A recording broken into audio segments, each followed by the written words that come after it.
The deadline for concluding a deal to curtail Iran's nuclear program is June 30th. In return, painful economic sanctions would be lifted. So what are the chances this can be worked out? Liz Palmer went looking for answers in Tehran. There's no getting away from the pain of U.S. sanctions here. Grocery prices are up 20% over the past year. Gas and electricity have doubled. Iranians want it to stop, so they're watching the nuclear talks closely, most desperate for a deal.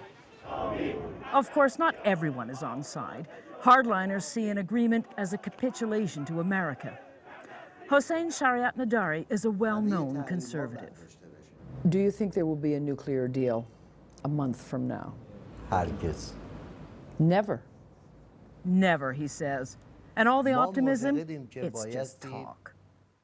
There was lots of optimism last fall when negotiators came to an interim agreement. But there are now big obstacles ahead.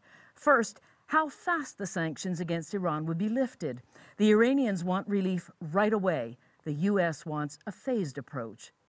The second is how much access international inspectors will have to Iran's military installations to check that they are not developing nuclear weapons. Iran's supreme leader says there will be no access. The U.S. says that's a deal breaker. Obviously, Charlie, there's a lot to do before the 30th of June.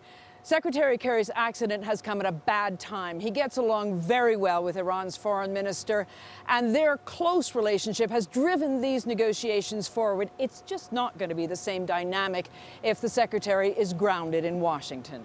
Thank you, Liz.